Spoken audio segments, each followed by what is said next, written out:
welcome back to the channel. I'm the Nerdiest Potato, and today, my friends, is a big day. Today is episode 3 of Learning to Hack, which means that today we're going to be hacking into Mr. Robot, our vulnerable machine that we downloaded in episode 1. If you haven't seen that yet, go up in one of these corners and you'll see a white little circle with an eye in it. Click on that and you'll see the first episode. If you already have that stuff, feel free to follow along.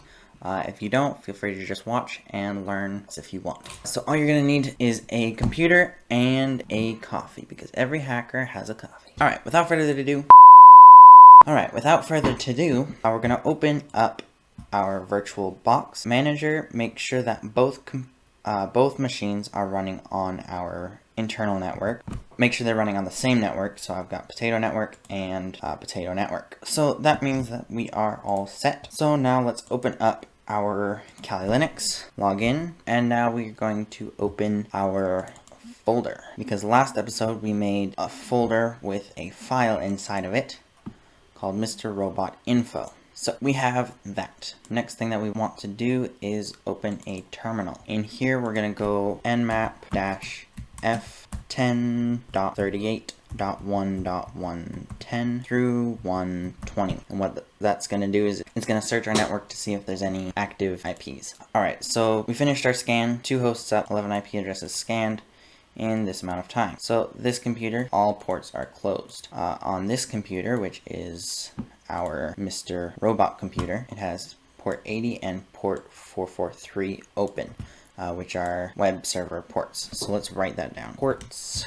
22 closed, 80 open, and 443 open. So here we're just going to log all of the information that we can find. Next, what we're going to do is we're going to use a software called Burp Suite. We're going to open that up. While that's opening up, you can just have a quick coffee break. Alright, so we're going to open our Burp Suite. So we're going to go proxy, turn off intercept, and then open a browser. Alright, so since it is a web server, we're going to type in the IP address. So 10.38.1.115. And then that's just going to bring us to where we need to go. Alright, so it's up.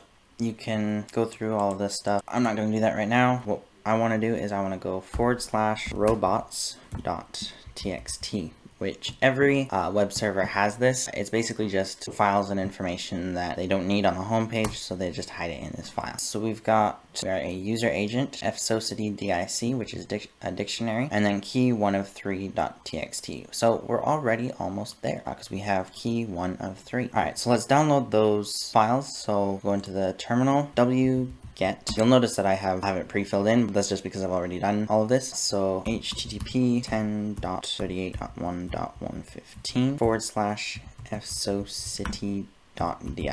Alright, so that's going to download that dictionary file, and then we're going to do the same thing with the key. Alright, so since it's a dictionary file, we're going to do wc, which is word count, -line for our word count of the lines, and fsociety.dic. As you can see, there's a lot of lines in it, and the program that we're going to be running is called Hydra, and it's going to take 1,000 years to go through all of those. So first thing that we're going to do, now that we know how many words are in that file, is we're going to sort it into the unique words. So we're going to sort fsocity.dic, this thingy, unique word count per line. That narrowed it down quite a bit. So let's move all of those into our own file. Go sort fsocity.dic unique. Let's make a new file. We'll call it potato list.txt. Alright, so let's go ls. So now I've got fsocity key1 of 3 and potato list.txt, which has this in it. So let's go word count -l potato list.txt. All of the unique words have been transferred to this file. So next thing that we're going to want to do is go in here, and because it is a web server, there's probably a login. So let's go login, and as you can see, it did bring us to a login page. You'll see that it's a WordPress login. Let's try logging in.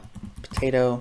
So invalid username. That's actually a good thing, because as you can see, it only says invalid username, not password, not username or password. It just says username. And then we also got this list of words off of this same server. So odds are there's going to be one username in this file that will work in here. So what we're going to do is we're going to use Hydra. We need to log in again, but this time we're going to turn intercept on. So all we're gonna need is up to here. Control-C. Let's actually post that in here. So all we really need to know is how it is formatted. So what we're gonna do is we're going to brute force the username. So we're gonna go Hydra dash capital L, and then we're gonna do our small list. All right, so I finished filling out the command. So what this does is the application is going to test every word from this file, and then the password is always going to be something. We don't actually need that yet. We're sending it to this web server in this format, and then it's going to search for all of these. So this is what it's sending: WordPress login.php log user, and it's going to put in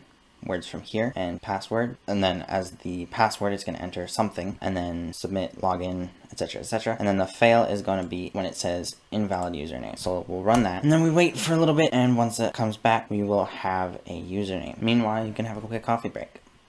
So yeah, we had a few things come back, one of them being Elliot. So let's go into our info Elliot, because that is something that came back. So let's go Elliot and go potato again, because why not? So the password you entered for the username Elliot is incorrect, which means that we do have the correct username. So what we're going to do is we're going to do the last command, but slightly different. So for the failure, what we're going to do is incorrect, because that's what it says here. So as long as it doesn't say that, then that means we have access. So over here, we're going to change all of this. So we're going to do dash lowercase l this time, because we know the username. It's only going to be giving one username. And then dash shift P, because this is the one that it's going to be changing over and over again. And we're going to take words from the file that we just used. So potato list.txt. So it's going to run that. You can have another coffee break, and then we'll be back. Alright, so we finally got something that came back, and we got password ER28-0652. We can just put that in here, and now we can go into the login and try logging in. And we are now in this account. So now that we are in here, we have access to pretty much everything. We need to make a fake plugin as a WordPress user. So we're going to go MSF console, and what that's going to do is it's going to run a Metasploit module, which is going to create a fake plugin to the WordPress website. So once that's up, we're going to go search WordPress shell, and that's going to list everything that has WordPress shell in it. So what we're going to be looking for is WordPress admin shell upload. So we're going to use that. Use one. So now we'll go show options. So now it shows us all of the options, and we need to change some of these. Go into here, set password,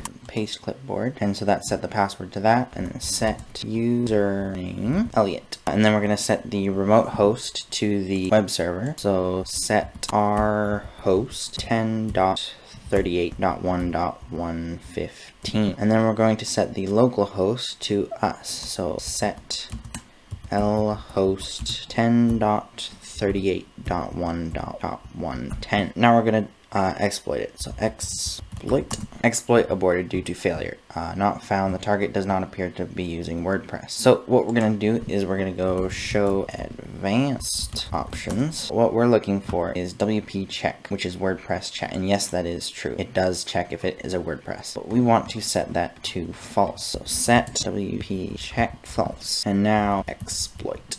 Now we're in as a metropreter. I don't know how to say that, but it does give us a few warnings. We'll just need to clean those up when we're done. So we're going to go shell. But we don't actually have very many commands here. So what we're going to do is we're going to enter a Python command, which is going to give us our own terminal. We're going to run that, and we'll go who am I, Damon. We're going to go cd/home, go to the home directory, and you can see that we have a user named robot. So let's go cd robot us. Here you can see that we have key 2 of 3, which means we have that officially. And then we also have password raw md5. So let's see the contents of that file. So cat password.raw-md5. Alright, so it gives us a username and password. So let's copy that, paste it over here. So this does appear to be encrypted. If you go into here, you can see password attacks. There's all these things that you can use, but the first thing that you would want to do is you want to check to see if someone else has cracked it. I use crackstation.net, and then you're just gonna copy the password, and then you're going to paste it in here. I am not a robot. Crack hashes. Someone has cracked it, and it appears to be the alphabet. So let's copy that and move it over here. So this is the password. So let's go su robot to log in as the user robot. So now we are in as robot.